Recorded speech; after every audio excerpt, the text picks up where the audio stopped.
fear is a wonderfully motivating thing for me. So if you do something that everyone tells you is crazy, but you've kind of thought it through 50 different ways, and you do the spreadsheets and you do the first principles thinking on it, and then you're like, okay, either everyone else is just coming up with excuses to not do something like this to make themselves feel good, or I'm wrong, which is certainly, I've been wrong tons of times. So then you just dive in and you figure it out.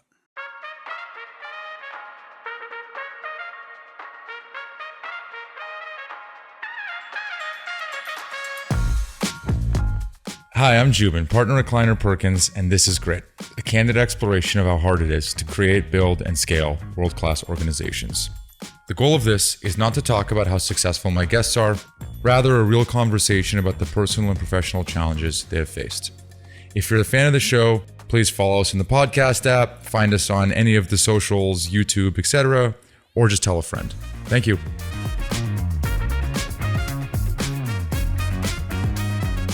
I'll make a longer story short here, which is we got introduced through Mike Gamson, who's a Chicago legend, as you are. Yep.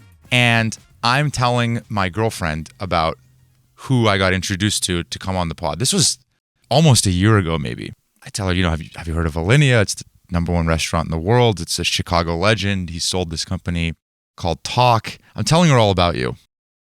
And then she's like, wait, what's his name? And it turns out you guys are freaking cousins. We're cousins. We're second cousins, technically. My dad and her dad, well, actually, we're grand cousins, I guess. Her grandfather and my dad were cousins. So I have no idea technically what that is, but we'll be related in some Greek extended long-term family. I was just going to say, from my experience spending a bunch of time with Greeks, there's a lot of cousins. Even if you're a friend, you're somehow a cousin. There's a lot of cousins. Even if you're a friend. My dad was kind of like a patriarch of the clan, like white sheep guy and all that. Unfortunately, died in 2001. I've had a lot of weird pitches for a podcast, and 99% of the time I say no. And you went like, wait, we're going to be related soon. So that's a good pausing point, which I love. I'm just thrilled to be doing this. Thank you. Great. You're welcome. Super I'm happy fun. to do it too. Can I jump forward into the story and then maybe work our way backwards? Whatever you want. When we were talking, I was really excited to talk to you about all sorts of stuff, Alinea, the restaurant, all the things that you do. And you said, hey, look, like we're selling the restaurant group. And so this is like a really tough time to do it. You have now sold it. You're a minority. Yeah, I own a tiny fraction of But you're not in the day-to-day anymore. Nothing, not at all. Do you miss when you are the guy who owns the #1 restaurant in the country? There's some cachet to that. Do you miss that? Oh boy! Like being a man about town. Like, or first of all, I'm going to answer 3 levels of different answers to that in truthfulness. Okay. And the answer is, of course, you'd be an idiot not to enjoy the fact that, like, I love food, I love wine, I love dining, I love the entertainment industry. I think a lot of people in fine dining don't view themselves as entertainment. But it is, like, you don't need to eat out. Consequently, being well treated at the great restaurants of the world is a privilege and a great thing. So for sure, that's true. I don't know that that's gone away yet. I might have a year or 2 left. Can I interrupt you here? Yeah. Does that mean basically, is there some like top 20 chefs in the world deal where if you go to one of these restaurants, they take care of you and you take care of them? No, it's more like there is that, but reciprocity. It's not like some real thing. It's even just like if you go into a hamburger joint in Tennessee, you're in Nashville and you walk in at night with some buddies to a hamburger joint.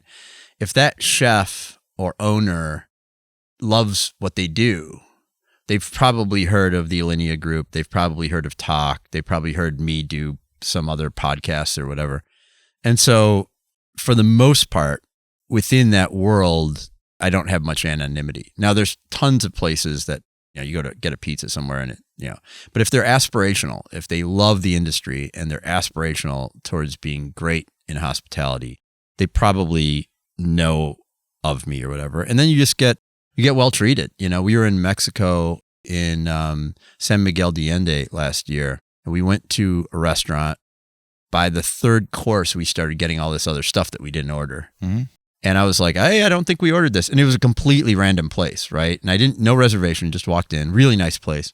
And they said, are you Nick Kokonas? In Spanish. And I said, I am. And they said, we thought so because you have pelo fabuloso. You have great hair. And my wife's like, oh God, don't tell him that, But then when after the dinner, like I went in and they introduced me to the whole kitchen team. Yeah. They had the books sitting up on the shelf. That feels wonderful. I don't want that to be my identity ever. I never did. I haven't eaten at Alinea except for once. It was a business dinner. But before that, the last time I ate at Alinea was 2016 when we rebuilt and remodeled the place. So in the last almost 10 years, I ate there twice. Yeah. It's not my living room. It was a business. It was a venue for creativity. But it's not like, I think there's some owners, there's nothing worse than going in and seeing a chef or owner of a restaurant sitting in the lobby of their own place, smoking a cigar and eating some tapas, which I have seen in some great restaurants before. And I'm like, they're checked out. So I don't want it to be my identity. I get it. Like we did a lot of great work in Chicago and in the industry. And I'm very proud of everything that we accomplished for the 20 years I was there. And I hope it goes another 20 years. Yeah. But that's not what I was ever about. Is there another layer to the answer that you wanted to answer? No. Okay. Yes, but no. Part of it's just like you get burnt out of managing 400 and some people and partnerships. It's like, why do bands break up at some point? Different phases of life, different expectations of each other.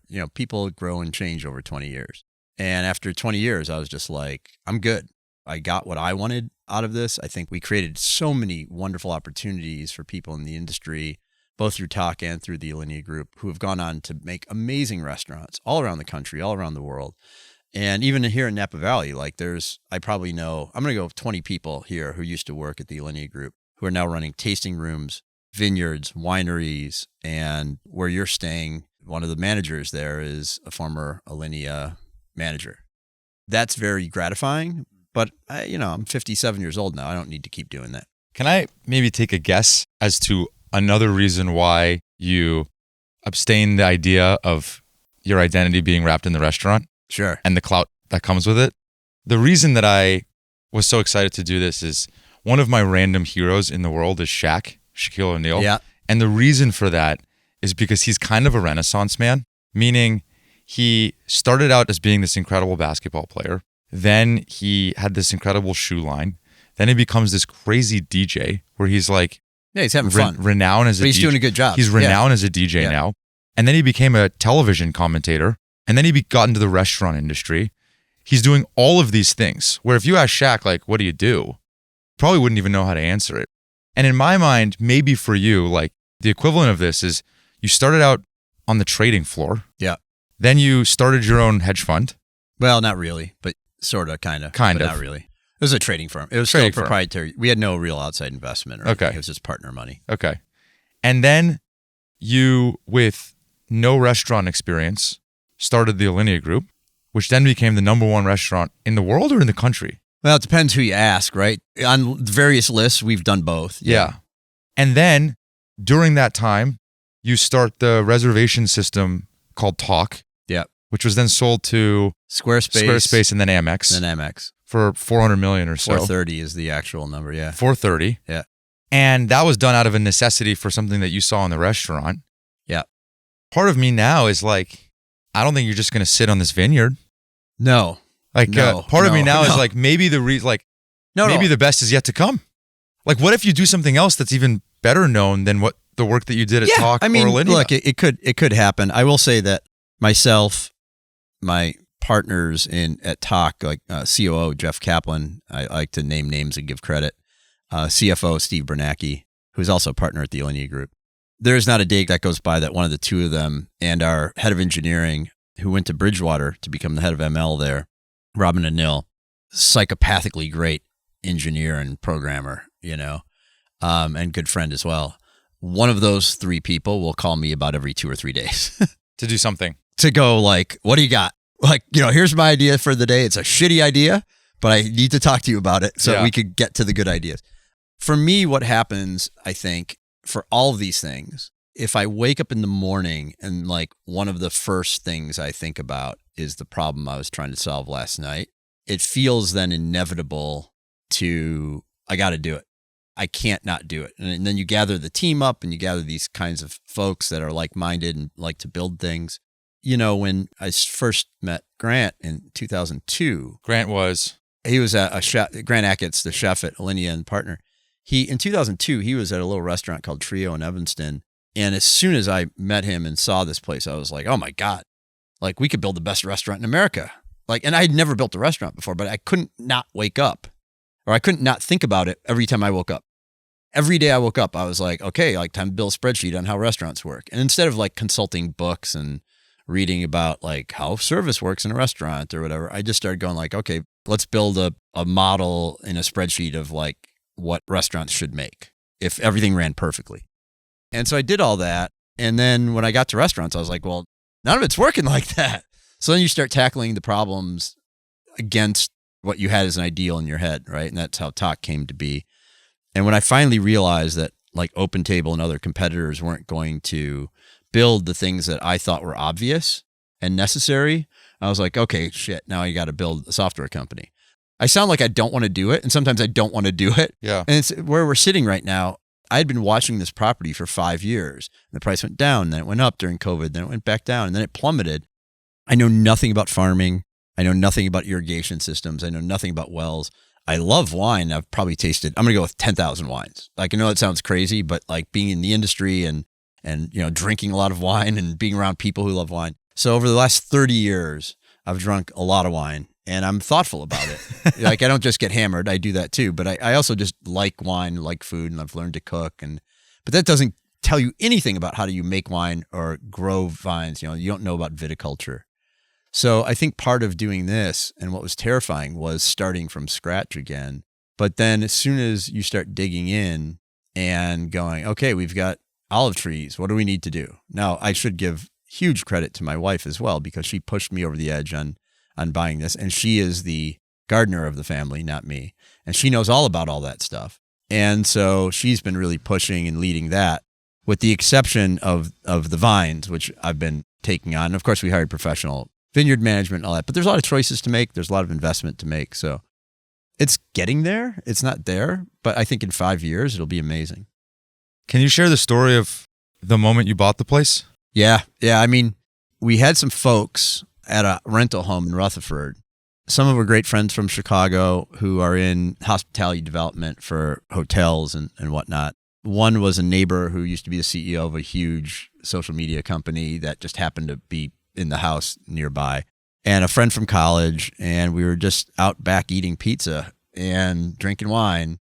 I had driven them past this property and up a road that you can overlook it. And they're all like, man, you've been looking at this for years. Like, prices come way down. You should put in a bid. And my wife said to me, you're ATNA. And in our house, that is the mortal sin. Like, we're not religious people, but if we were, this would be like the biggest sin you could commit. And that is all talk, no action.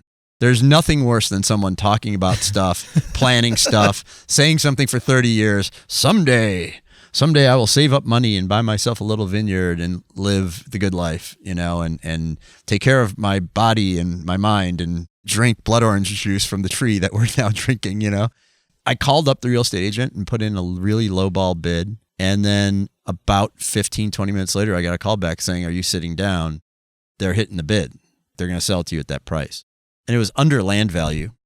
About a month and a half later, I arrived, and my wife was hiking in Europe. She runs women's hiking groups through a group called Top Set Trekkers. And I got here, and they had left everything. Furniture, dried flowers. It looked like a combination of a mortuary and a faux Asian furniture and art festival, if you can imagine that in the house. And I put on a robe, and I walked to the back area like the Big Lebowski going, I mean, I'm not even going to say what I was saying in my head because it's way worse than that. Like, what have I done here? Like, it was just, it's such, as you were saying, you know, we walked around just before this, and he was like, I can't believe. It's daunting. It's daunting. It's a lot of stuff to tackle all at once. I've never lost sleep in my life. Even as a trader, we had some hairy trades on in the early aughts, you know, when the .com thing was crashing and all that. And we had some big positions on. And I was worried about them, and I was nauseous, but I wasn't like losing sleep. I got here and I couldn't sleep for a week. Because I was like, what have I done? Like, might be the dumbest thing I've ever done. Like pulling that all the way through, why? Like you said, it's daunting. I didn't really know where to begin.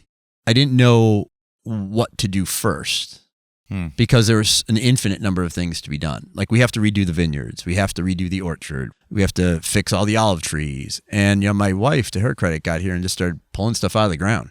Mm-hmm. We went onto Facebook neighborhood and we just took pictures of all the furniture and stuff that we were going to donate. And we just said, hey, we're going to put it down by the barn. And every day we would get a pickup truck full of stuff that we wanted to donate. And it would go away literally in like 2 hours. We did that for months. When you started the Alinea Group, everybody else told you were crazy, right? Just to be clear. Yeah, almost everyone, yeah. Did you think you were crazy? Again, I think I like to put myself in a bit of fear. Fear is a wonderfully motivating thing for me. So if you do something that everyone tells you is crazy, but you've kind of thought it through 50 different ways, and you do the spreadsheets and you do the first principles thinking on it, and then you're like, okay, either everyone else is just coming up with excuses to not do something like this to make themselves feel good, or I'm wrong, which is certainly, I've been wrong tons of times. So then you just dive in and you figure it out. Like, there's no great, even starting a software company, like I grew up on an Apple II programming and whatnot, but I couldn't program my way out of anything. But when we did the predecessor to Tock for Next, I opened my mouth and said, we're going to sell tickets to this restaurant. Now, I assumed that I would find a ticketing company that could modify the time slots in such a way that could work for a restaurant. And when I called them, they were like, we're not going to do that. I'm like, okay, just give me the API. And I figured, like, I can figure out an API, right? Give me the documentation. I'll do that myself. And no one would do it. No one would do it. Ticketmaster wouldn't do it. OpenTable wouldn't do it. No one would do it. So, like, in 9 weeks, I found one guy and we just built a garage version of a crappy booking system. But it worked. We sold $680,000 of tickets to a restaurant in the first 24 hours. And why did you feel like you needed to sell tickets to the restaurant? Well, I mean, it wanted to solve a lot of problems, which is like no-shows and partially seated tables. We had people at Alinea. How much money did you lose on those? Well, I wrote a blog post about all this a long time ago, probably 12 years ago, and I'll send you a link to it. But it was, at Alinea alone, it was about $580,000 in revenue a year. And, with SMBs, like, the last money in is the money you keep. There's so much in the way of fixed costs and, just rent, insurance, payroll, all that. If you bring in an extra $560,000 without changing your staffing or any of the fixed costs, 80% of that's going to the bottom line. So it went from a restaurant that made an ordinary margin, of like 6, 7, 8, 9%, which is considered really good in the industry, to something that at the peak of things was making 20 to 25%, cash to the bottom line, distributable to investors. When you started the Alinea Group, how quickly did you realize, what the hell am I doing? Like, what am I actually, like, how do I even start a restaurant? Yeah, that part, it wasn't how to start a restaurant that was scary. It was like the day we opened, I thought I was done. Because I like GC'd the construction and, found the designers and like negotiated the lease. Like all that, I figured like that's common sense. I could figure that out. When we actually opened on opening night, I had never worked in a restaurant a day in my life. And I was planning on eating there that day because I took up a seat with 6 people. And then we had the New York Times there, and we had Michael Rollman there, a great food writer. None of that was to plan. Like, the New York Times does not show up to an opening of a restaurant in Chicago ever. Not before, not since. So we just had to stuff tables with friendlies to make it look like it was full. Right. And if they had to wait 5 hours to eat, it was fine because we had to just deal with the important tables. And opening night never goes smoothly, no matter how good you are, right? In anything, right? So it was after that I went, oh, this is real. Not just real, but like, why isn't it as good as the thing that Grant was at last? And I said that to him, and he was like, dude, it's opening night. Like, we have some of the same people, but it's a new team, a new space, new menu, new everything. Like, of course it's not as good. I was like, and I think a lot of your listeners will go like, well, there's this notion, I think, that one of the reasons why people thought that I would fail at it or it was a dumb idea, everybody who loves food and wine and can throw a good dinner party thinks that they can open a restaurant at some point in their life. Right.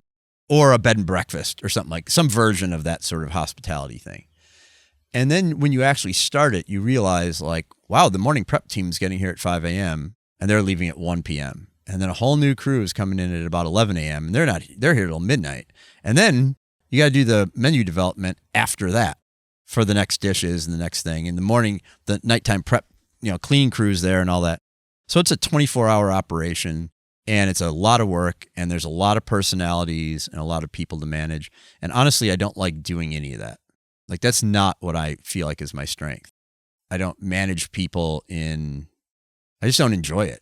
I love, if someone's a great, like the people I mentioned earlier, I would work with any of them because I never have to manage them. They're not people that need management. But the reality is, if you have, 90 employees in a restaurant, you're going to have to do HR, you're going to have to do management. You have like real issues of, people who just don't show up one day and you're like, I don't understand this. So that's the part that got scary. And then I didn't do much about it for a while, honestly. Like for a couple of years, it was going pretty well and I didn't really know what I was doing and I didn't really want to open my mouth much. So I did things like improve spreadsheets for inventory and stuff, right? Things that I knew that I could measure, Why do you think the New York Times showed up on opening night? We open sourced there was like these bulletin boards back then. This is 2004. And so there was one called eGullet. My idea was open source the entire business plan and the development of the menu, see if you can get this to go viral before going viral was a thing. And we had about, I'm going to go with 500,000 views on that bulletin board. It was probably the most visited thing on that bulletin board at the time. And they sent people out to photograph. And, this is all, it wasn't early internet, but it was first 10 years of internet, maybe. At that point, like we had sold out like weeks of reservations just off of that. And it was pre-social media. So this was like the spot that you could go to talk about food and wine in restaurants all over the country. And that's still up. You can look up the Alinea project on eGullet. At least the archive's up at least. And, I thought that was a smart way to promote it. I still do.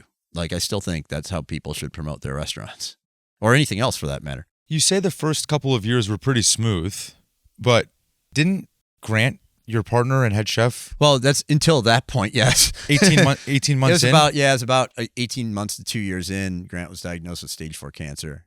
And he was basically the day-to-day running the operation. Oh, yeah, for sure. I mean, he's more than day-to-day. He was there all days, all times, 24/7 kind of thing. Things are going well. You're getting some clout. New York Times is writing nice things about you. We actually were named the best restaurant in America by Gourmet Magazine. In 18 months? Yeah. You're feeling good. Yeah. And then you get the diagnosis. He gets the diagnosis. Yeah. What'd you do?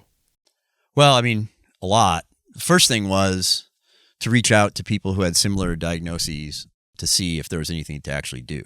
Because the doctor that he first visited said, we're going to have to essentially take off your jaw and your tongue and you won't ever eat or taste again. What kind of cancer was it? Squamous cell carcinoma of the tongue, stage 4B. There is no 5 or C. It was as bad as you could get. And it had gone into his lymph nodes in his neck as well, but it was all above the collarbones. And then he went out to Sloan Kettering with a good friend of mine who was a partner in my trading firm. I emailed with Roger Ebert, who had the same surgery with the same doctor, Dr. Pelzer at Northwestern, who removed his jaw and mandible and all that, right? And so Roger communicated through, email and whatnot. I reached out to Eddie Van Halen because he had the same thing. I mean, anyone that I knew that had access to the best care in the world, it wasn't because they were celebrities. It was because I figured that someone that's that high profile and it gets into all the papers, the best doctors probably listened to Van Halen at some point and they're going to call the guy and tell him what to do, right? It was like a reverse way of sourcing these people. And then he met with a bunch of these doctors. I was there for some, but not for all. And they all said like, no, you're not doing your friend a favor. I literally have an email, which I still have, from a doctor. And he said, you're not a good friend. You're not doing him any favors by telling him to keep looking for an alternative treatment. And finally, he agreed to let me, write a press release about it. I was doing it as, let's be open about it so that somebody who might have a solution can present it to us. He was like, write whatever you want. And so it was on the front page of the Wall Street Journal. It was in the New York Times. It was on the front page of the Chicago Tribune. And I had already reached out to a clinical trial at the University of Chicago right in our backyard. They said, well, now that it's public, we can call you. Because the HIPAA laws, of course, I'm not related to him in any way. They prevented them from reaching out to me instead of him. They had tried to reach out to him, but he didn't reply. I just convinced him to go to one more doctor and one more program. That was, I'm going to go 16 years ago, something like that, 16, 17 years ago. And he's been no evidence of disease for 17 years after going through pure hell. The crazy thing about that is that care, that protocol. It was chemo, right? It was induction chemotherapy followed by targeted radiation. Yeah. That protocol is pretty much accepted standard now for this kind of cancer in the head and neck. What's really wild is I get emails all the time because I wrote the book Life on the Line, Grant's memoir. I get emails all the time. I mean, they're less frequent now, but it used to be one a week from someone who did not get that information in time and did have the surgery to remove their tongue, their jaw. Really awful stuff. And what's fascinating and terrible is that the propagation of technology and information is so much slower than you think. It's like, let's tie it to modern day, right? I am an enormous user and proponent of AI. I've been fascinated by machine learning for 30 years. I mean, literally since like 1990. Everyone's worried about like a fast takeoff versus a slow takeoff and displacement of jobs and all that. And I was very fortunate to be in a small group with some of the people who have access to like the next version of things. And they're kind of like, yeah, but when we gave this for a test to a major US Fortune 500 company, and they went, yep, it worked perfectly. We got higher ratings from our customers than with humans and all that. It's great. We're going to send it out to a consulting firm for further study. And, this guy, and I don't want to say who it was, but like, this guy who has literally access to, God in a box is like, I don't know, if I had God in a box, I probably wouldn't go to Deloitte, And I'm like, but here's the good part of that is that usually that kind of infrastructure, societal infrastructure and corporate infrastructure and whatnot drives me absolutely nuts. And in this case, it's probably useful. But in the case of healthcare and the propagation of those protocols and information, it is literally killing people. I haven't even remotely thought about how to solve that. I just know that that's what happened to Grant. It's what's happened to so many other people that I know personally who've reached out for guidance saying like, hey, you really helped this guy and what do you recommend, And it's really weird, honestly, that the academic and healthcare informational protocols are so antiquated. Well, your process of going around and seeking medical information from the top doctors in the world, hopefully in the near future, we're going to live in a world where all of those top doctors in the world are accessed through a query that you can make in ChatGPT. I think we're very, very close to that, right? You hear all the time. I mean, I see all the time anecdotal evidence that people are like, yep, I've been to 17 doctors and 30 minutes later I had the proper diagnosis. And doctors are human. They can't have all information. So it's not always their fault. It's sometimes their fault. And Nick, during the time, how long was Grant in and out of the hospital, going through chemo, doing all of that? About 12 weeks. 12 weeks? Yeah. Was the restaurant still going? Yeah. Yeah. And we were losing people like flies. And can I ask you, like, mentally, obviously you were thinking about Grant and his health. Yeah. But you were also obviously thinking about the restaurant. Yeah, of course. Did you ever feel guilty thinking about the restaurant? No, it was the opposite. It was the opposite because if he survived and the restaurant didn't, then his dream wouldn't be alive when he was alive. Right. So I had one good, complete sob mental moment that lasted about 10 minutes. And then I went, okay, let's fix this. Like, there's no point in sitting around going like, well, this is, I remember going like, of course this is happening. Everything's going too well. Like, everything's going way too well. Of course you're going to get whacked in the face and knocked down. What are you going to do about it? It sounds impersonal when it's a human being's life and livelihood and all of that. That's the reality of it. That's the same thing when COVID hit. I had 5 restaurants and a software company for restaurants. And I could see the data. We had a few restaurants in Italy, a few in Hong Kong, and their reservations went from full to empty literally in like 2 or 3 days.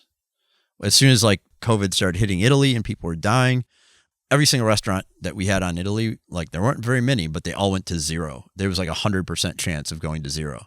And so when the first cases of COVID hit that nursing home in Seattle, I believe it was, and I saw a 30% decline in Seattle reservations, but it wasn't even well publicized really. And you start going like, that's when like if you want really great data on crowdsourcing things, find things that are being crowdsourced that aren't no one knows they're part of the crowdsourcing group. It's just their own actions, right? So I looked at that as a trader and someone who knows statistics. I was like, this is not coincidental. Like, this is a disaster coming down the road. And everyone I talked to thought I was either alarmist or conspiracy theorist or just plain crazy, right? The few people in public health and in government that I talked to didn't think so. They were like, that's really interesting. They said it interesting with like a raised eyebrow. And so I was like, we got to figure this shit out fast. And we did, like both the restaurants and Tock actually thrived through COVID. I think that's the one, you asked earlier, like, what's the thing that you actually do? It's not really trading. It's not really restaurants. It's why it's not your identity. I like figuring out puzzles, but I like complicated puzzles that are non-discrete, like that don't have a solution, right? And then you try to figure that out, knowing you'll never quite figure it out. And then you grind at it. And then every now and then you have these moments of clarity where you're like, I just figured out some way the world works that I didn't know about before. And that's very satisfying. It also turns out that if you do that well, a byproduct of that is making money. Like, it's not the goal of it. It's the byproduct of it that you get paid really well. What did the Alinea Group sell? Experiences. Like, everyone thinks you sell food and wine, and of course we did. But what we really did was sell experience. We sold a moment where you could come together with friends, family, cultural moment. We sold emotion. Like, a great meal is emotional. You can have a great meal right here on this property with friends and family, and we'll bring your new in-laws out. And we would have a great time. And ideally, that's a marker in your life that you remember. I remember emotionally bringing my dad and mom here in 1995, first time I came to Napa Valley. That is a marker in my life. That was a great hospitality experience at Joseph Phelps Vineyard. That's what we're selling. That's what a great concert is. That's what a great movie is. What's your favorite movie ever? Goodfellas. When's the first time you saw that? How old were you? Can you remember where you were? I know exactly where I was. Yeah, right. This is my point. I know exactly where I was. Right.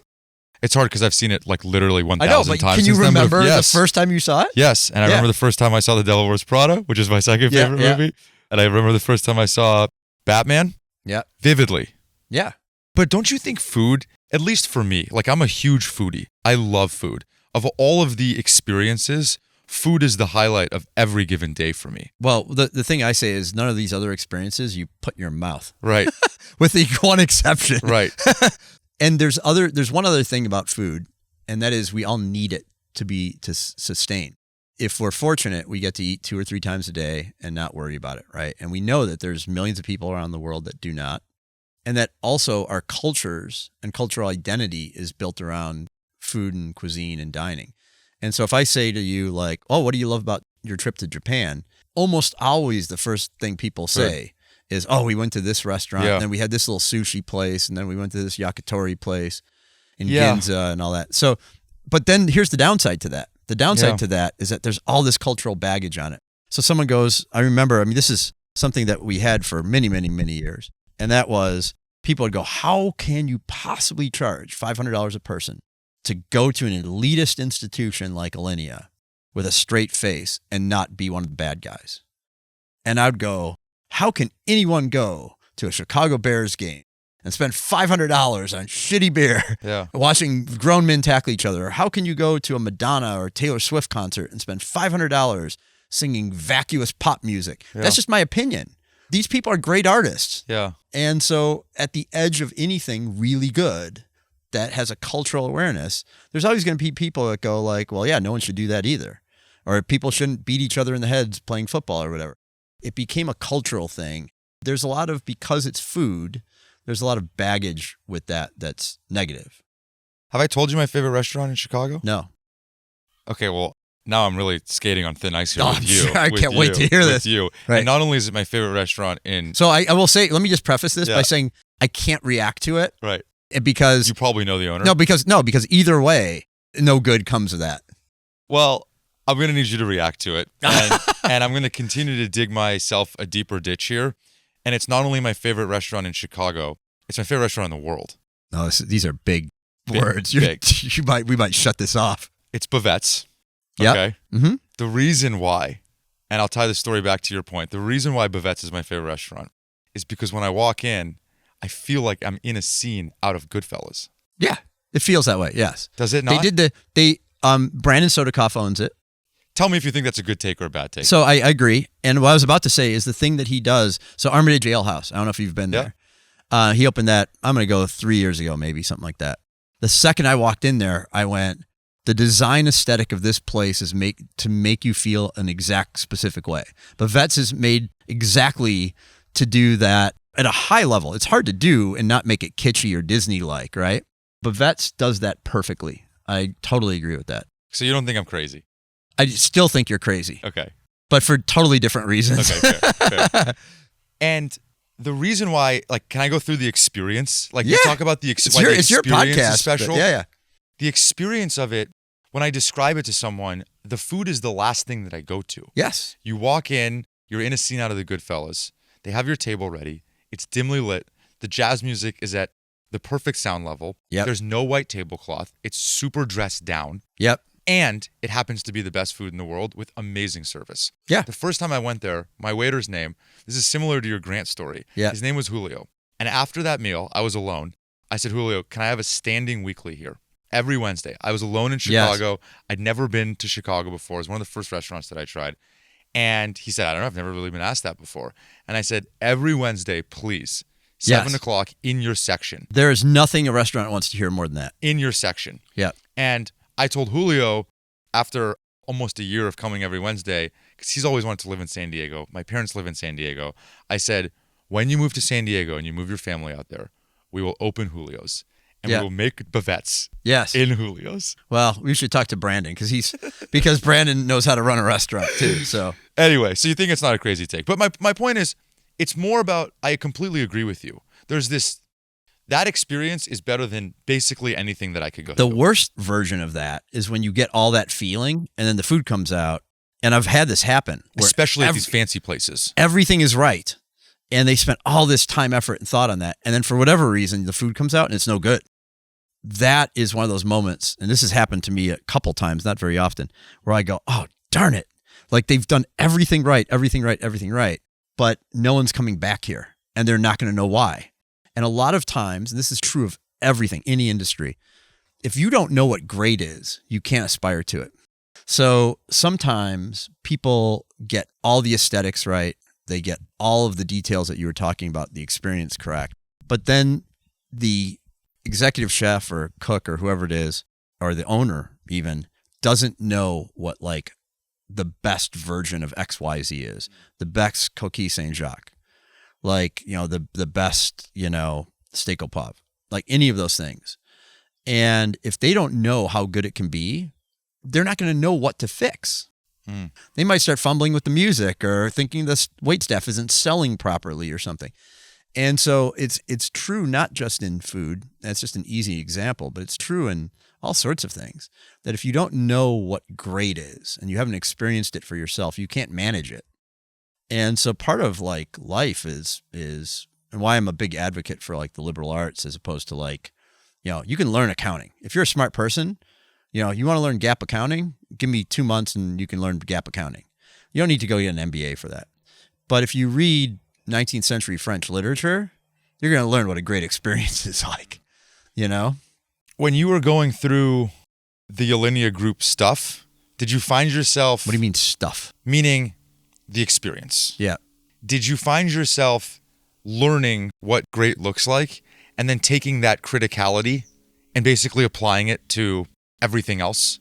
Yeah, but it wasn't just that. I mean, we had a whole team of people and a culture of thinking things through in a weird and diligent way until we found something that worked. And the willingness to throw out a lot of bad ideas, right? So I'll give you an example of one that I was personally involved with because 90% of them or more I never touched. I saw this documentary on Picasso. They had a glass table and they had a camera mounted under it. And then he would paint like a bull and then he'd paint over the bull. Then he'd paint a beach scene and he'd paint over the beach scene. And then he would paint a portrait of a woman. And then the guy making the movie would go, why'd you paint the bull? Like, you can't even see it anymore. He's like, no, it's there. And I remember seeing that, and you could look it up. We'll find a link or whatever. But it's a great documentary because you see this creative genius's process I remember thinking that I would stand in the kitchen and talk to the chefs, and I would grab the tweezers and I'd start plating things up because, there's like 12 plates and they all need to look identical. And I'd grab a little bit of this or that and plate one of the plates up, and then they would fix it. Like my brush strokes were not practiced and great like theirs were, but I was learning, that's how you learn how to do it. Right. And then I saw that documentary and I was like, oh my God, we need to have what I called a table plate. It's a plate the size of a table, just like that canvas for Picasso. And I want the chefs to go out in the dining room and I want them to plate it up differently for every person so that the people can see the artistry of what gets it to look like that on a plate, just like this video did for me and Picasso's process, which was so much different than I thought it would be. And I remember going in and saying, we're going to do a giant plate. We can make it out of corian or pick your thing that we could just, slab a marble or whatever. And we're going to have some people with tiny little forks. We're going to have some people with really long forks that can steal the other people's food. And it'll be amazing. And everyone looked at me and go, that's the dumbest idea I've ever heard. And like Grant's, he's an introvert. And so he never walked in the dining room like some chefs do and all that. And then they go like, well, we can't really do it. But Martin Kastner at Crucial Detail, amazing designer, files this away in the back of his head. And, we had mocked this up and thought about it and talked about it. I kept coming back to it. And then Martin goes, hey, I was in Paris and I found this material and it doesn't need to be a giant plate. Like we can unroll it like a tablecloth.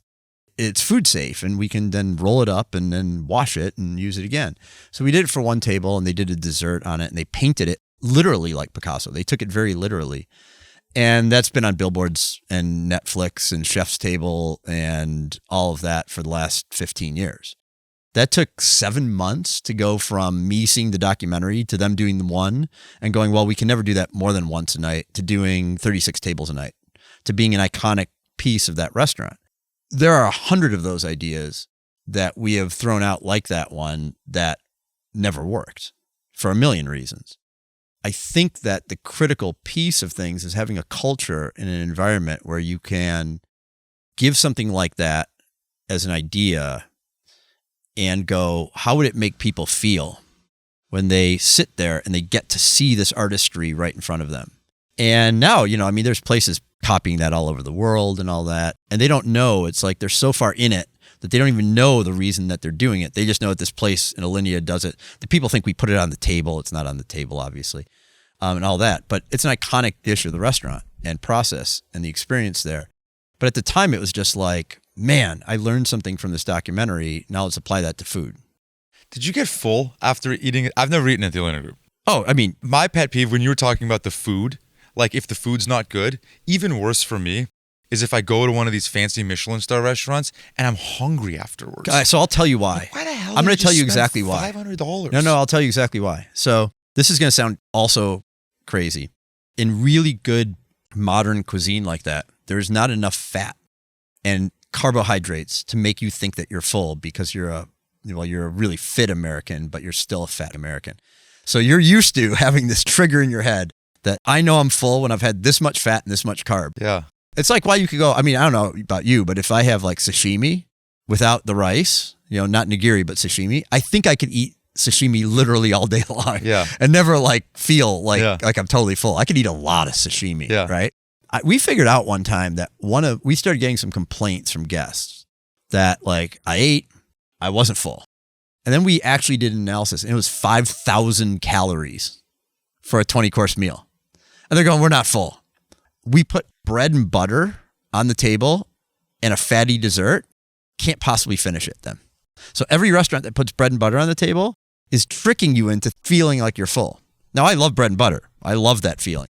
But holy cow, as soon as we did that, never a complaint. It had nothing to do with the amount of food or they weigh all the food. We know how much literally physically grams that we're giving people.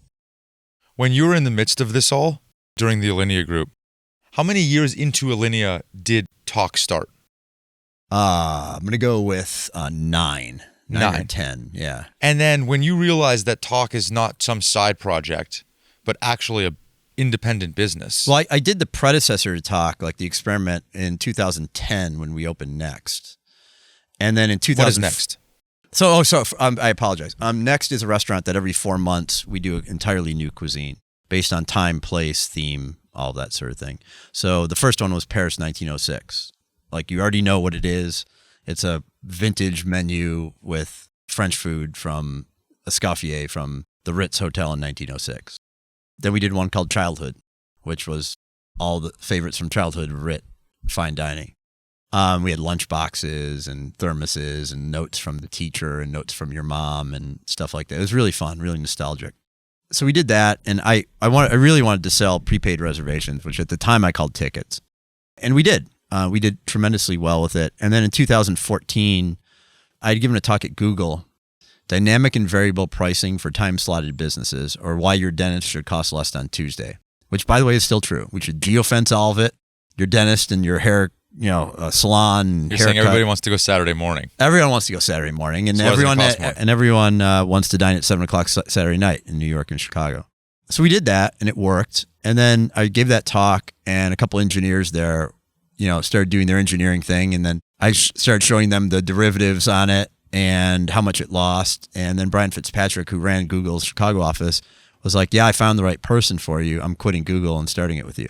So in 2014, then he called my bluff, and I had to do it. So we did. And it took us, I guess, to sail from 0 to 400 million in 8 years. And how much time did you end up then diverting away from Alinea towards Almost Tock? all of it, 90-10 towards Tock.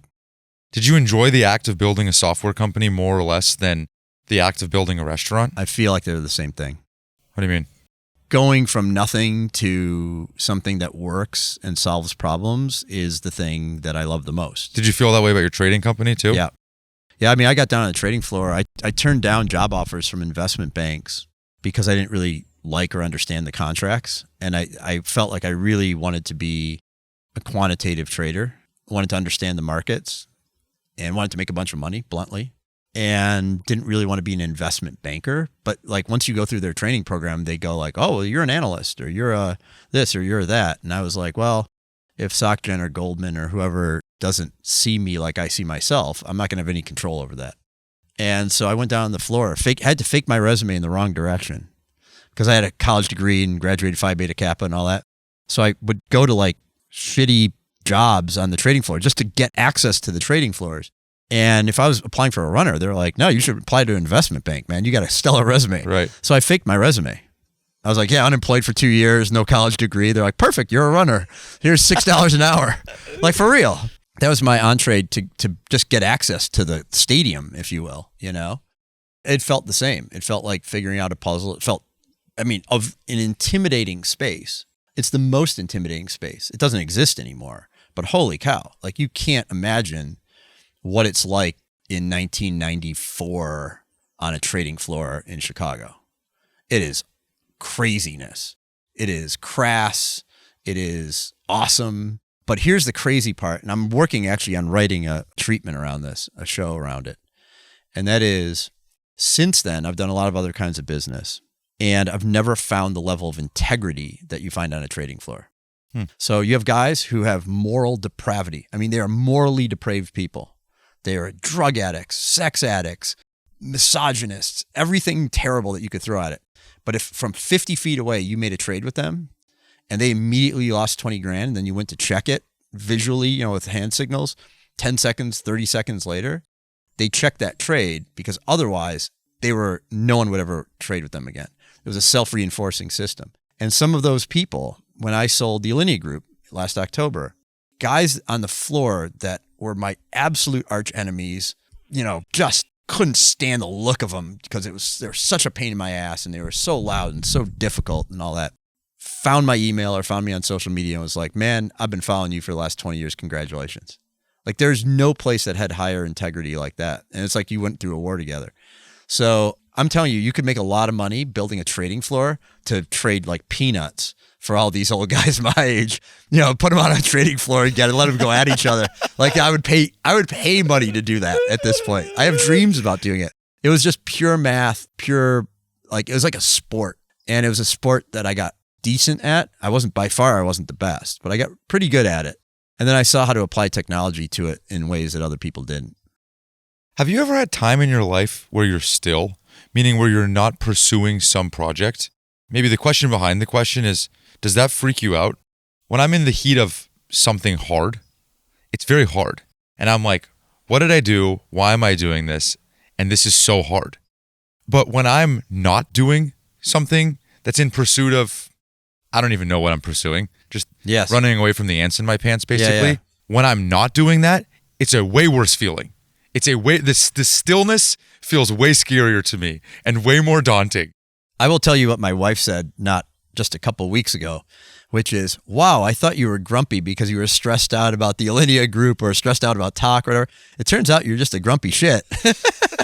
So, all of that went away October 1st. And when you sold it. Yeah. I have obligations there for a few years and whatnot, but it's not remotely the same, right? Not remotely the same. It was a mixed thing. It wasn't like I was just all happy about it. It's really sad to leave something like that you've worked on for 20 years and love so much. But it was the right thing to do, and I don't regret it or think about whether it was right or not. And then, you wake up in the morning, you go, now what? My older son said, when he heard that we bought a place out in Napa, he's like, oh, that's it. He's given up. Time to go out to pasture. Mm-hmm. Going out there to die. And I was like, no, there's a lot of work here in the Senate. He's like, no, it's not the same. And I'm like, yeah, he's right. It's not the same.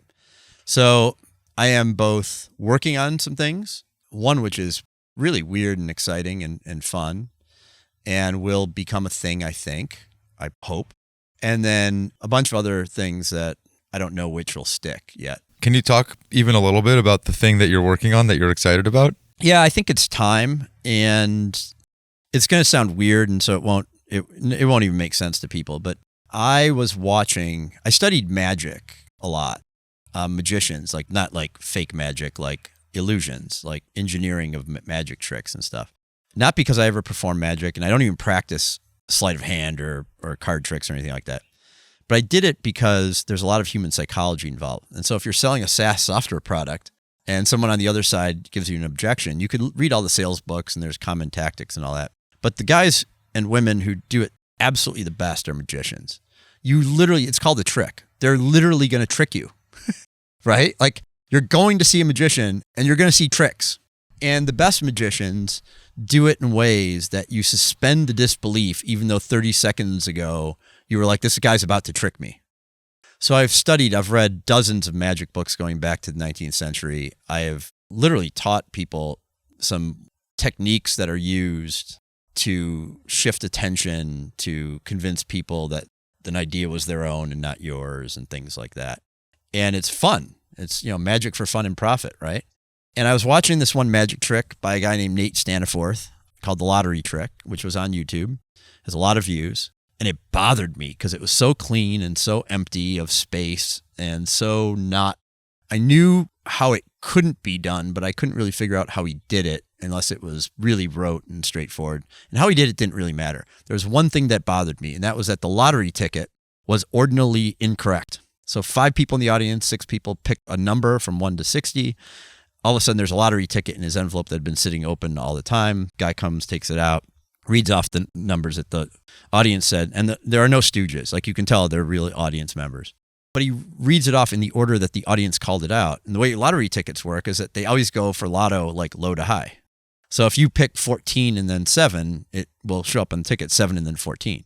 So my nature is to go to the guy's website and be like, why did you do that? Like there's a way you could just do an easy algorithm and, fix that. And I figured never hear from this guy. And you emailed him? Yeah, like that night. I mean, I stay up drinking wine and watching weird shit on YouTube, right?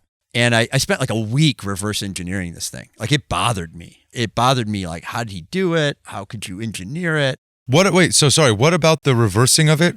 Well, so it was such a perfect trick and it's such a wonderful illusion. And except the numbers didn't go from low to high. The numbers didn't comport to reality. Right? The way it would actually work. But it did go in the sequence that the audience said. Correct. And so literally like 5 minutes after I send the email, I get a call and it's Nate. And he goes, hey man, who are you? That was like a thorough, weird email. How long was the email? Pretty long. Yeah. Like, a lot of details of like, this, that, here's lottery ticket, info. Did you say who you are? I just said I'm a dude in Chicago. I don't like lead with like, yeah. So, he's like, I'm like, I own a couple restaurants and I study magic, for like service and for sales and, software and stuff. And he was just like, that's really weird. Well, only one other person had noticed that. And so it was a world famous magician. And that's how I used to perform it. But when I performed it that way, the audience couldn't remember what the 6 numbers were. And so I did it wrong on purpose. But no one ever called me out except for this one other really famous magician and you. That's weird that you noticed that. And it's good. Who are you? So we talked for a little bit, and then he sent me 2 of his books. One that's about his travels in India called, Finding Real Magic. It's a memoir. It's wonderfully written. He became very down on the profession, on entertainment, on being an entertainer, on traveling, on all these things. And so he went to India to study origins of magic and people who do it in a cultural setting. And it's a wonderful memoir about him and his journey and just as a human. I read this and I was like, this guy is not an ordinary, person. And then some time went by and we kept in touch via email and a couple calls. And he was helping to design David Blaine's show in Las Vegas. And he, told me about this and all that. And my wife and I were not gamblers, and I'm not a Vegas person. Like, it's just not a thing I enjoy. But we found ourselves there by accident, and we were snowed in Tahoe, so we couldn't get back to Tahoe. And so my wife went to the spa, and we saw Blaine's show the previous night, and then I had breakfast with Nate, first time we met in person. And I started always asking one of the things I always ask everyone, which is like, what do you want to do with your life? I feel like one of the things I've got now at 57 years old is like, I like reverse engineering the restaurant, right? You could sit there and do the spreadsheet. And I was doing the spreadsheet in my head on the Blaine show, and then him consulting for the Blaine show, and then his wonderful, totally different kind of style of magic and shows. And he explained to me that and I had read his book by this point, and he was like, yeah, I don't really know. I said, well, it's going to be difficult to get famous like Blaine because TV doesn't really exist anymore. You already have a zillion YouTube things, but no one knows who you are. And you're not going to get a Vegas show based on that unless you go on Finding the Next American Star Magician or some shit like that. I had this idea many, many years ago about a restaurant where it was a narrative structure, where some of the people in the diners were actors and you moved from room to room. So you would arrive in a group of 30 people that you didn't know, not knowing that 6 of the people were actors, and stuff was going to start going down during dinner, all the weird shit you've seen over the years at Alinea. You could reenact all that, right? And it would be amazing because some of it's good, some of it's terrible. Some people are getting sick. Weird shit can happen, and you can make this an amazing theater experience. But the math never worked out, right? Because you have to serve people food, right? And in that moment, I thought, you should do this thing where 30 people come, and in every room, a different illusion takes place. And then there's an overall narrative structure. And the beauty of that is it's not a theater in the sense of you're sitting down seeing a magic show. What you're seeing is something entirely different. You're seeing an experience that you go through and walk through in an intimate setting with a small group of people. And then you move to the next room and something happens and something happens and something happens. But the beauty of that from a business standpoint is that the throughput of that is much, much greater than a normal theater. Like the Blaine show, maybe they seat 1,500, 2,000 people a night, starts at 7, ends at 9:30. He can only do it 3 or 4 nights a week. With this, you could literally run it from noon to midnight and keep 30 people going through Disney's Haunted House, which is a genius work of moving people through an experience. And so I told him all this, and he was like, that's really cool. And then the day I closed on this place and got it, and my wife was hiking, as I said, I got this FedEx package, and it was a 250-page business plan around that idea. And it was the best business plan I've ever received, by far. It's not even close. And I get a lot of business plans. I was already freaking out about the daunting nature of this whole place. I was here by myself on 44 acres. Yeah, the house, the vineyards, everything. I was literally sitting having coffee. I opened this up and I'm like, what the hell's this? And then I read the whole thing. And in there, he said, I'm going to be camping with my family in remote Canada. So try to get through this in the next 10 days and then give me a call. I read it twice that day. I was like, holy shit, this is the last thing I need in my life right now is this thing. Because this is a huge project. It's we got to build our own theater-like thing and we need to find real estate. And we're going to have to build this out. And he made scale models of every room to show how every single illusion worked and the narrative structure, some of which I liked, some of it which I didn't. So we've worked on this for the last, I closed on this in July of last year, of 23. And so we are now in January of 25. So we've worked on it for about 16 months. And we've brought in some other amazing people who I can't say who it all is yet. And I don't even want to tell you the title of it. And we're looking for the right real estate place and city to build this. Tell me the name of it. I'm not going to tell you the name of it. Come on. No, I can't. I can't do it. I can't do it because Nate's not here and it's not fair to him. Wait, where are you going to do it? We don't know yet. Not Vegas. No. I mean, Chicago? Chicago's one of the cities we've thought about. San Francisco? Probably not. How do you decide? Not enough population. Density? Density theater. Like, we'd love to do it in London. We'd love to do it in New York. We'd love to do it in Chicago. We'd love to do it in Miami. We'd love to do it in LA. So you're going to actually do this? It feels that way. Yeah. I mean, we're working on it all the time. We have hundreds of pages of schematics and 3D renderings and all that stuff. And we have some really serious people coming on board with it. And the maths, because you originally reverse engineered the David Blaine show to understand can he make money, and then no, look, I mean the Blaine show. Any idiot can reverse that in their head. It's like how many seats and what's the ticket price, right? Yeah. How many days a week does he do it, and how many weeks a year? It's not very hard. It was more like, how do you restructure something that is an experience that is not a theater for someone like Nate, who has an immense amount of creative ability to create wonder. One of the videos we made to explain what this thing is, he says at the beginning of it, if you want to go and see a spectacle, go see a movie. If you want to dine well, go to a great restaurant. If you want to feel wonder and feel childlike again, you go see a magician. But that trope of how you go see magicians there's so much bad cultural baggage on it. You could be your kid's 4th grade party and there's some dude with, blowing balloons or whatever. And then there's the big, David Copperfield like guys who do the big spectacles. And what we wanted to do was create an experience that is not really about magic, that makes you feel alive again. How long do you think it is? 2 hours. 2 hours from room to room. Yeah, it's a little less than that, but also like, it's not just room to room. There's other stuff going on. Do you have a pit in your stomach? Yeah. Same one that you had when you were starting Alinea? No, I'm too old for that now. But it's not far off. I feel like... Meaning you're rich and you have nothing else to lose? No, it's not a money thing. It's there's nothing about this that is inherently undoable. Do you ever think about like going back to your identity and all that, like your reputation? Meaning if for some reason this doesn't work? Yeah, I mean, I don't care. You don't care? No. I'm in the entrepreneurship business. This podcast mostly interviews entrepreneurs, but CEOs and some non-entrepreneurs.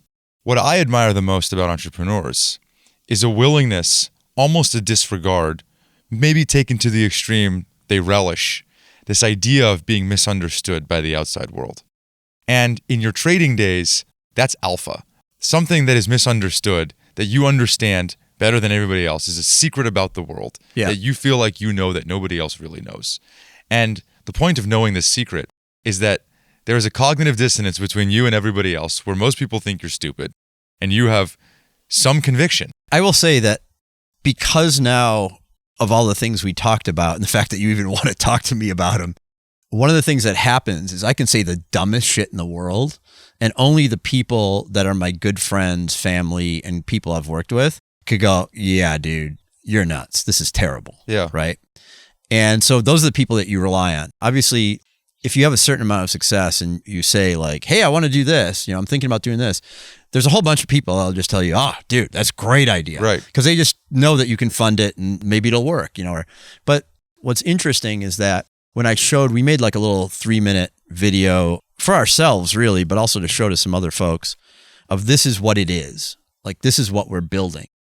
Every single person that sees that goes, that is so fucking cool. I can't wait to go to it. To a person, almost problematically so.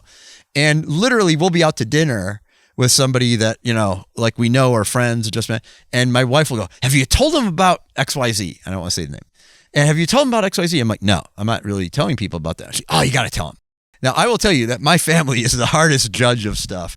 We've been together 30 years or plus or whatever. So like things are good, but you have to, in our family, understand that the last thing anyone wants to hear is a business idea from Nick. And God bless for all that. Because that's all I think about. And they're like, maybe you should go do something else now. Like, not think about that and go enjoy yourself. But this, everyone goes like, oh, that's cool. And so I now, when I talk to Nate, which I'm going to do right after we're done with this, because he emailed me this morning, it feels like an inevitability because it should exist. And it also feels like if we don't do it, someone else will manifest it to the world because it's just such a good idea. Like it'll happen whether we do it or not. So we might as well be the ones to do it. So now I feel like I don't really need to do it, but man, I want to see it. I think it'll be a cultural thing. I mean, we've got a whole bunch of other stuff I don't want to mention right now, but like there's a whole bunch of other aspects to it beyond just the thing we build. And it'll be pretty cool. When you emailed Nate originally, the content of that email, it was multiple pages and it was mostly you just asking questions about the trick. No, it was me going like, dude, this is awesome. I've watched like 10 of your things now. You're great. I love your tone. Here's what it reminds me of. Like, I don't even remember exactly. But then I was like, I wanted to butter him up so I could shit sandwich him, right? So I didn't want to be like, I'm a random dude who doesn't like the order of the lottery ticket, right? So I was very complimentary because otherwise I wouldn't bother emailing him, but he didn't know me, right? So I had to do the love your stuff thing, right? Yeah. And then I got to the Larry David part going like, why are the numbers all out of order? You know? and like, I try to do it like people who don't know me, you know, well, can definitely be offended because I'm always like, why did you do that? And what I find is that when I meet people who are the entrepreneurs that you're talking about, I get along with them wonderfully instantly because I just go like, did you even think about that? And they go, oh yeah, we thought about that. I go, what about this? And they go, huh, not so much. Should we? And then down the road you go. And it's a great conversation. And whether you're involved or not, it's fun. I've been asked to consult on some weird projects over the years for, you know, NDA companies and stuff like that, because they would hear the Ferris podcast or they'd see some talk I gave. And I would get these things and I would just prioritize them by like, is it in something I've never worked on before? Is it interesting and would I do it for nothing?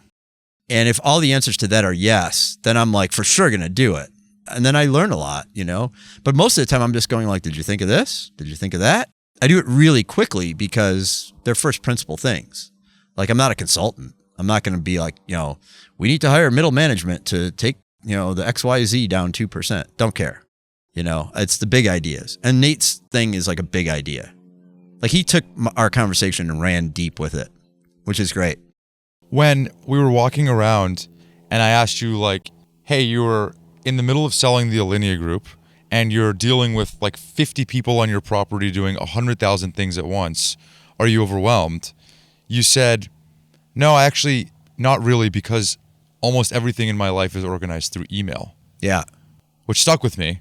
Have you always done that? You know who else does that? Mark Cuban does that. Mark Cuban organizes everything through email, does not do anything else. He came on the pod because I just cold emailed him. He responded within 5 minutes. He loves organizing his life that way. I'm curious. For me, first of all, I was a philosophy major in college, and I had a wonderful mentor who taught me how to write concisely. And as you can tell by this podcast, if I start talking, I could talk all day. And some of it's not well thought out, and some of it's not concise, and my lips are too big, and I slur my speech and all that. But when I write, I go bullet points, I get to the point. I can do that now like a muscle memory of being concise and accurate.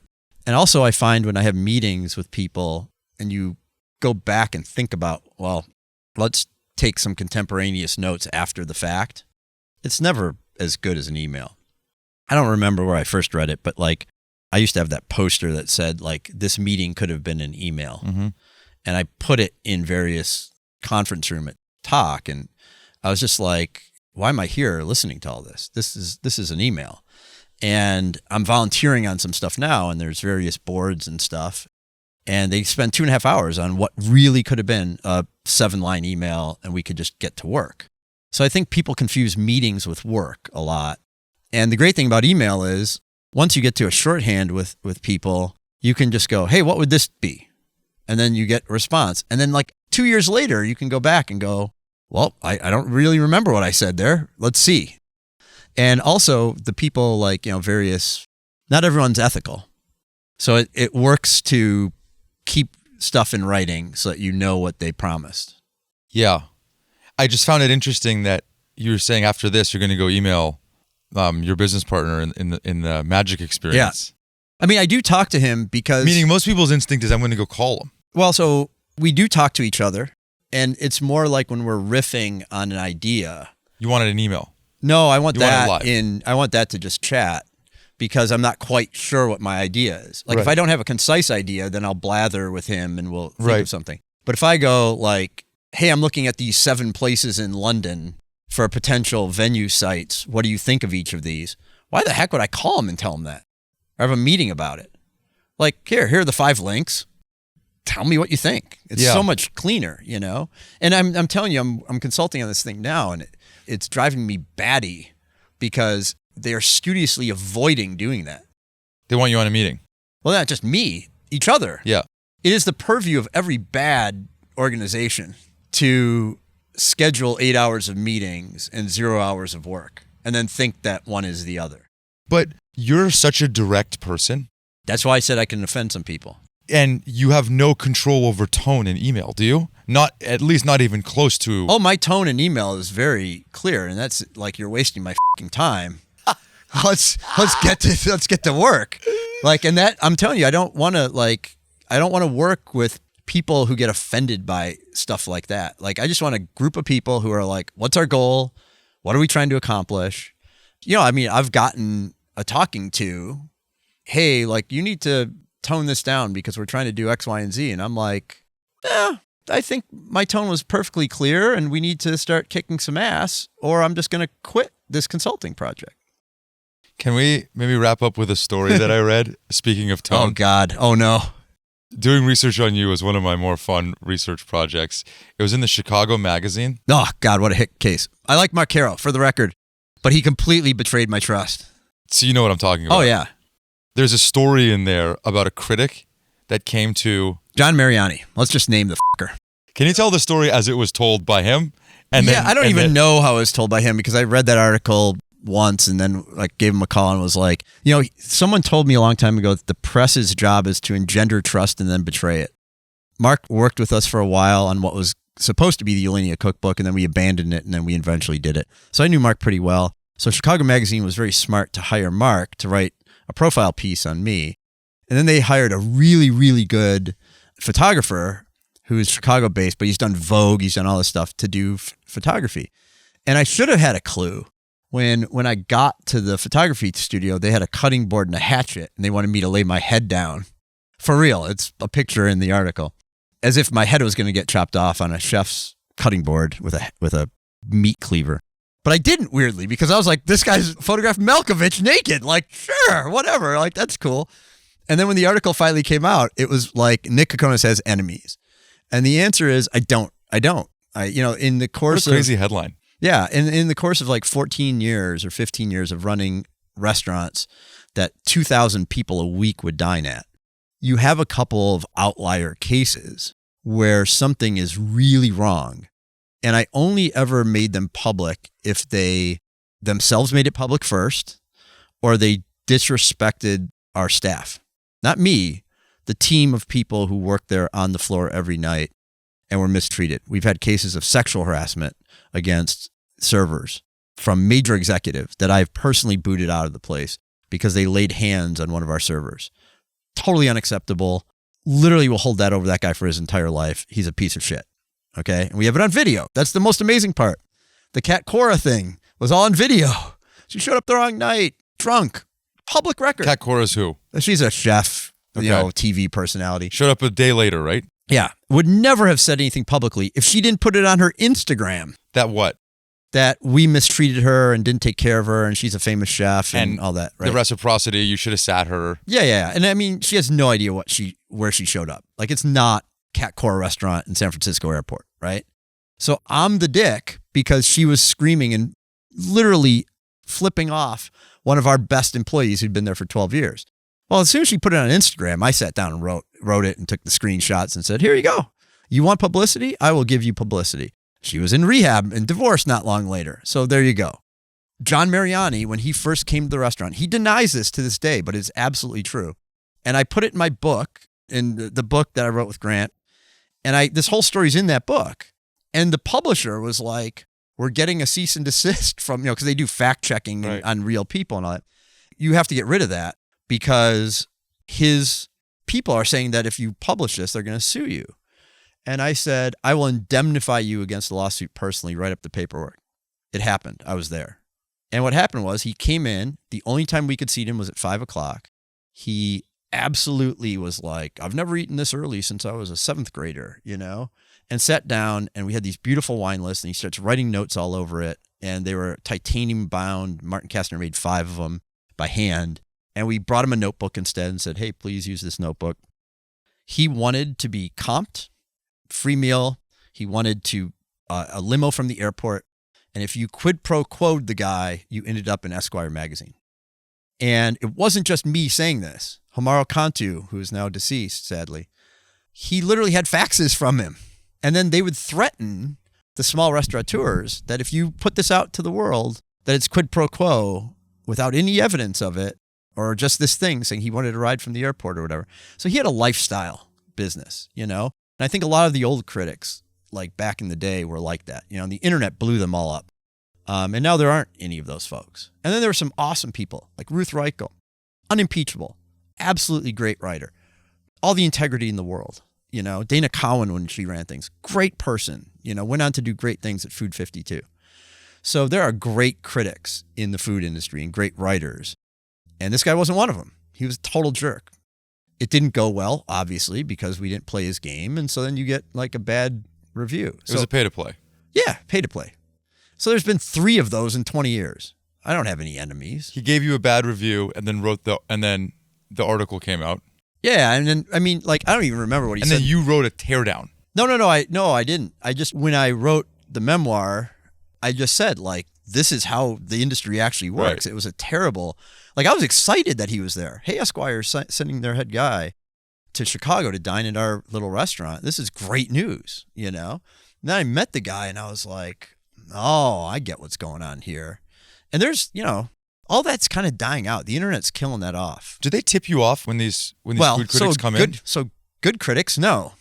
When you want to get a free limo ride from the airport, right, and it's clearly a pay for play and we don't want to pay for it, yes. And do the staff know who the top critics are? Oh, yeah. I mean, it's like, have you seen the Dave Portnoy pizza reviews? Oh, yeah. It's like, this is a weird guilty pleasure of mine. Yeah, right. But when they have like pictures of Portnoy, like behind the cash register. Oh, for sure. We had pictures back in the day. We had, pre-internet, pre-talk. We had literal printouts of like Pete Wells and this and, Eric Asimov and all the people from all the critics from nationally, because we were getting national critics in. And I remember one day, we knew all their aliases. We knew the fake credit cards they used. We knew the people in their office. So if someone from their office booked it and put their credit card on hold, we knew who that was. We knew the area codes of where they lived and where they worked. And we had, a hit list in the back. It looked like, the 10 most wanted. And, if they'd already dined there, everyone knew who they were. It was all the people who hadn't dined there. That was very common back in the day. Now it's all digital. You're not going to walk into a great restaurant and not. Also, I would never show up anymore. Even me, I wouldn't show up and not tell them who I was. Yeah. This is rude. Yeah.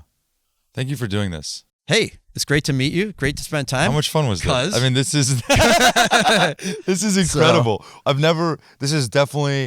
recorded podcasts in some pretty cool places. This is right up there. Yeah, this is the ugly season they call it here. This is right up there. I close these all the same 2 questions. The first is generally a hiring question because usually, I guess maybe in this world, for the nameless magic company, the audience is quite diverse. Are there any roles? If someone listens to this and is like, I want to go work for them. I don't even know what they're doing exactly, but I'm inspired. Who would that be? Set design, creative direction, engineers of physical items. So in other words, if I said to you, I need that chair that you're sitting on to float 10 feet in the air with no visible wires or strings, and someone out there can go like, oh yeah, there's 18 ways of doing that. Give me a call. And when you hear the word grit, what do you think of? Wake up every fucking day and get to it. Nick, thank you. Thanks. That's it. Thanks for listening.